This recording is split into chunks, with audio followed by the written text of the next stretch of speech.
ini, ya banyak yang japri, teman-teman yang baru bergabung dengan OMG, yang kemudian menonton banyak video-video di YouTube saya.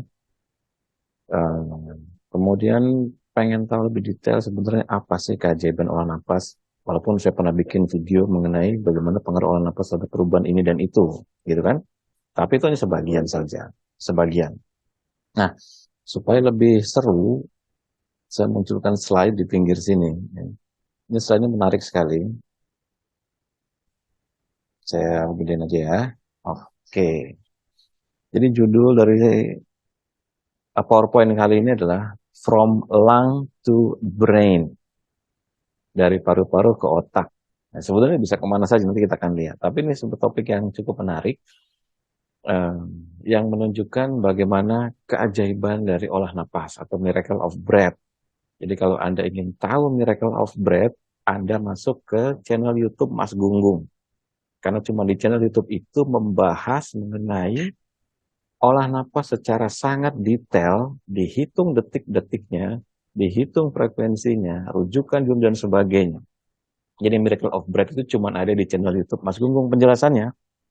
Di tempat lain bagaimana? Tidak ada. Di tempat lain itu Miracle of Fasting atau keajaiban pola makan carnivore diet, itu bukan ajaib. Carnivore diet itu pola makan yang sudah ada sejak lama. Ya kan? Jadi kalau Anda butuh pengetahuan mengenai keajaiban olah napas atau Miracle of Breath, tonton semua video yang ada di channel YouTube Mas Gunggung. Nanti Anda mulai ngerti, mulai belajar kenapa olah napas sangat ajaib. Oke, kita lihat yang kedua ya. Jadi kita akan membahas jurnal, ya, bahas jurnal di sini. Disebutkan bahwa protokol pernapasan dapat digunakan untuk memanipulasi kondisi mental, termasuk untuk tujuan penyembuhan. Nah, ini jadi hubungan antara napas dan mental. Jurnal juga sebutkan di dalam systematic review ini dia cukup banyak ya. Kalau kita lihat di sini studinya ada 75, yang berhubungan dengan topografinya 34, neural dynamic-nya 26, apa itu nanti saya jelaskan di slide ini. Breathing protocol dan physiological atau neuronal interaction itu 27, breathing protocol pada mental 9. Jadi cukup cukup banyak lah. Ya, jadi systematic review-nya kita akan lihat dan mendiskusikan bukti-bukti bahwa pernapasan itu memiliki peran dasar yang sangat penting yang berhubungan dengan koordinasi, aktivitas syaraf, perilaku, dan emosi begitu. Makanya orang-orang yang mungkin secara emosinya darah tinggi gitu kan, ya mungkin napasnya jadi ngaco. Beresin napasnya, emosinya ikut beres.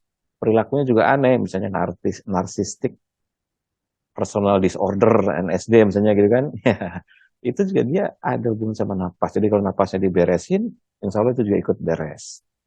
Dan banyak hal, termasuk sistem syaraf. Berarti kalau sistem syaraf di otak, berarti hubungannya sama masalah-masalah berhubungan dengan otak. Misalnya ayah, epilepsi gitu kan. Parkinson, Alzheimer, dan sejenis itu. Nah, jadi temuan pada jurnal itu seperti ini. Jadi olah napas, pernapasan, itu memiliki efek pada aktivitas syaraf. Pada area-area di otak kita. Nah, kemudian pernapasan juga pada yang menghasilkan range atau rentang frekuensi yang berbeda mempengaruhi kondisi otak. Tuh, jelas sekali kalimatnya. Nah, pengubahan pernapasan tertentu kita sebut sebagai laju pernapasan seperti yang diterapkan oleh napas ritme, baik secara spontan, hiperventilasi berarti bernapas cepat, gitu kan? Slow or resonant respiration bernapas lambat atau bernapas ritmis, bernapas ritme, iya kan? Nah, ini secara keseluruhan akan menghasilkan kondisi mental efek dan syaraf yang berbeda. Jadi artinya pengaturan baik secara spontan, napas cepat, napas lambat, atau napas ritmik, ya kan, menghasilkan kondisi mental dan syaraf yang berbeda. Ini menarik di sini. Nah, kemudian efek dari pernapasan pada otak terkait pada beberapa kondisi pengaturan biokimikal seperti pengaturan oksigen, pH. Makanya dulu saya sering bahas mengenai pH, tapi tidak cuma sekedar pH, gitu kan? termasuk physiological juga, termasuk berhubungan sama cerebral blood flow. Jadi cerebrospinal fluid, cairan sumsum tulang belakang, juga termasuk cerebral blood flow, aliran darah yang ke otak, heart rate variability, ya kan? Ini sudah bahasan yang paling dalam di napas ritme ini, dan mungkin satu-satunya di Indonesia. Nah, ini menarik sekali. Nanti kita akan lihat. Ya, jadi kita berkesimpulan bahwa pernapasan itu merupakan ritme integral dari aktivitas saraf di otak. Tuh, ini kalimatnya begitu di dalam jurnalnya. Jadi diingat-ingat. Jadi pernapasan itu merupakan bagian integral dari perubahan ritme pada napas itu bagian integral dari perubahan aktivitas saraf di otak. Ya kan? Maka ini dapat menunjukkan pada kita bagaimana hubungan yang sangat dekat ya, antara pernapasan dengan neuromental. Neuromental itu ya emosi lah kita nyebutnya gitu kan. Karena kalau diterjemahkan itu berarti aktivitas syaraf mental di otak. Nah, respiratory neuromental berarti ya ini tiga kata yang mesti dipahami ya. Jadi hubungan antara napas, syaraf dan mental ini benar-benar menjanjikan untuk sebagai penyembuhan atau pengobatan, ya kan? Bagi mereka yang mengalami pada masalah mental. Itulah kenapa di kelas Nata Rasa saya sebutkan bahwa lewat olah napas itu seseorang bisa menggunakan potensi perubahan laju pernapasan untuk memperbaiki masalah mental seperti panic attack, ya kan? Kemudian PTSD, ADHD, GAD, dan sebagainya. Bisa. Kenapa? Karena memang ada hubungannya. Nah, kalau kita lihat korelasinya, lihat sini, ada 4 ya. Jadi ketika kita doing breathing, kita bernapas, mengubah laju pernapasan, kita tidak hanya bicara untuk pengubahan pH, ya kan? Nah, ini sih udah sering lah. Jadi kita sedang bicara pada pengaruh CO2. Jadi yang dilihat itu adalah sebenarnya pengaruh CO2-nya, bukan pada pH-nya. Karena ingat, rumus pH didasarkan pada persamaan Henderson-Hasselbalch. Rumus pH didasarkan pada persamaan Henderson-Hasselbalch yang melihat pada 2 komponen, yakni ion bikarbonat dan karbon dioksida. Jadi CO2 yang dilihat. Nanti dari situ baru ada korelasinya. Kenapa CO2 yang dilihat bukan pH-nya? Karena pH itu efek dari perubahan CO2. Ya kan? Jadi olah napas tidak langsung mengubah pH, tapi dia mengubah CO2-nya untuk kemudian terjadi perubahan variabel pada pH. Nah, tidak hanya pada pH. CO2 ini terkait dengan sesuatu yang disebut dengan BOLD, BOLD, singkatan dari Blood Oxygen Level Dependent. Nanti hubungan BOLD ini, CO2 ini adalah dengan fMRI atau Functional Magnetic Resonance Imaging. Tapi hubungan ke situ, nanti saya akan jelaskan di video yang terpisah. Jadi, teori sederhana adalah ketika sel saraf ini berinteraksi atau aktif gitu kan, maka dia membutuhkan oksigen lebih banyak. Nah, siapa yang menyimpan oksigen di dalam darah? Yakni hemoglobin. Hemoglobin itu adalah molekul yang mampu menyimpan gas CO2 dan O2. Nanti akan terjadi kondisi oksihemoglobin dan deoksihemoglobin. Jadi ketika terjadi oksigen yang melimpah pada darah, ya kan, maka akan terjadi aktivitas neuron saraf yang lebih tinggi akibat dari kebutuhan saraf itu untuk mengkonsumsi oksigen. Jika tidak, maka terjadi kondisi yang lebih rendah. Dan ini bisa ditangkap pergerakan ini dengan alat fMRI, Functional Magnetic Resonance Imaging. Nah, maka hubungan antara napas dengan CO2 ini harus diketahui dan dipahami. Karena ini penting. Tidak hanya sekedar pH lagi, enggak. Justru dengan melihat bagaimana pergerakan O2 CO2-nya ini, kita bisa melihat bagaimana kondisi di otaknya, mempengaruhi gray matter kah, atau white matter kah, dan sebagainya. Nah, baru kemudian breathing and heart, jantung, berarti kardiovaskular di sini. Fisiologisnya kita mengambil pada konsep HRV.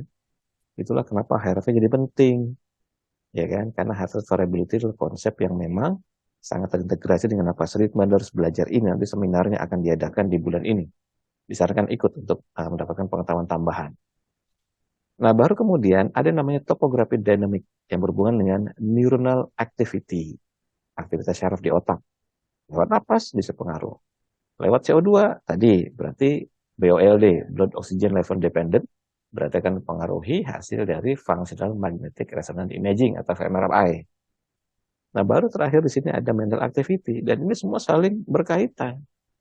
Ya kan? Dan breathing ini bolak-balik di sini panahnya. Ini berkaitan, breathing bisa mempengaruhi biochemistry bisa mempengaruhi psikologi, fisiologi sistem kardiovaskular ya. Bisa mempengaruhi aktivitas neuron di otak, hingga mempengaruhi aktivitas mental. Juga kebalikannya, bisa mulai dari mental activity, kemudian mempengaruhi saraf di otak, fisiologi, biochemistry-nya, dan kemudian napasnya ikut berubah. Jadi kita bisa mulai dari mana saja. Nah, bisa kita lihat di sini ya. Jadi pada saat spontan, tadi sudah disebutkan di depan oleh jurnalnya, spontaneous breathing dynamic. Nah, dia akan melakukan perubahan pada CO2. Nah, ya kan? pH apa dan sebagainya, terjadi perubahan. Nah, masuk pada spontan mental dynamic. Nah, ketika dilakukan slow breathing dynamic, terjadi slow neuronal dynamic, berubah menjadi slow mental dynamic, seorang masuk pada relaxed state, kondisi relax. Ketika dilakukan hiperventilasi atau fast breathing dynamic, juga terjadi perubahan pada CO2, CO2-nya menjadi lebih sedikit karena hiperventilasi itu menguras CO2, gitu kan. Kemudian akan terjadi interaksi yang cepat pada syaraf, kemudian akan menyebabkan terjadinya kepanikan. Makanya orang-orang stres, ketakutan, khawatiran, overthinking, traumatik, gitu kan, jadi detak jantungnya jadi lebih cepat. Karena detak jantung lebih cepat, maka dia mempengaruhi konsentrasi CO2. CO2-nya rendah, maka blood oxygen level dependent, BOLD-nya yang nanti akan dibaca LFMRI-nya itu akan mengurangi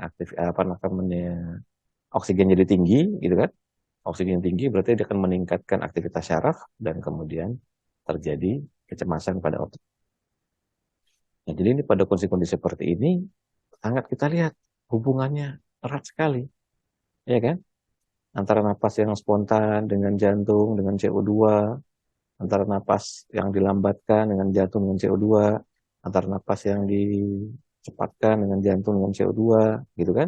Baru kemudian dilihat bagaimana perubahan otaknya pada sisi aktivitas syaraf secara dinamik.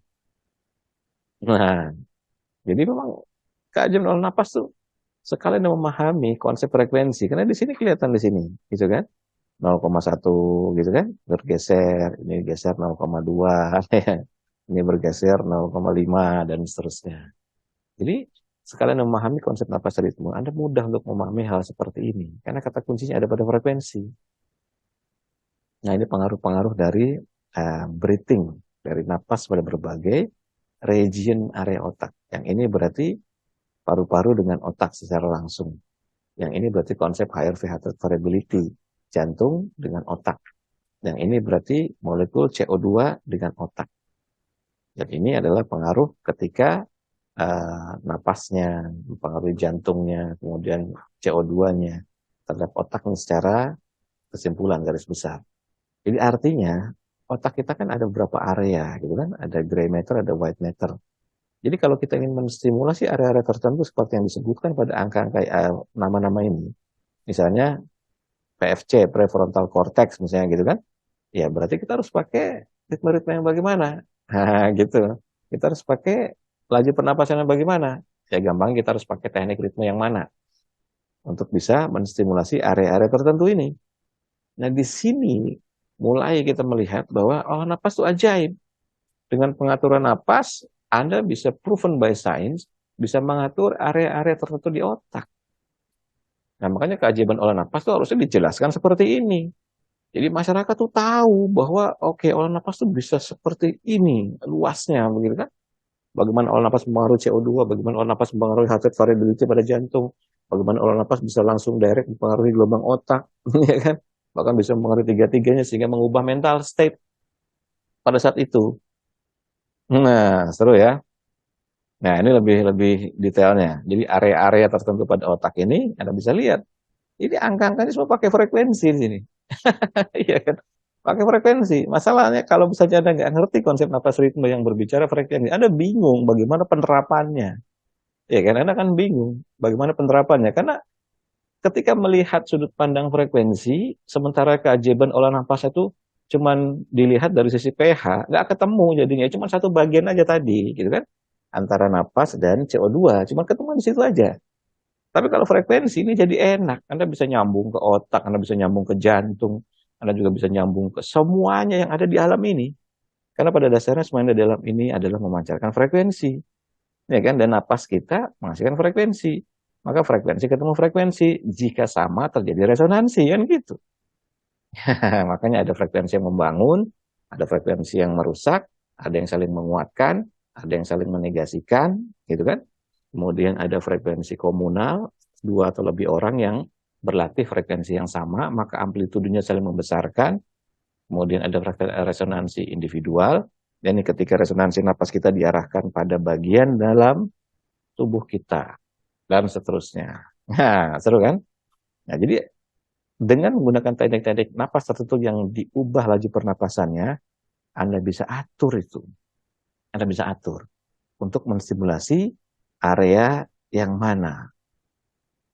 Nah, nanti kita ketemu lagi pada kesempatan yang akan datang untuk membahas mengenai bagaimana olah napas ajaib bisa mempengaruhi gelombang otak.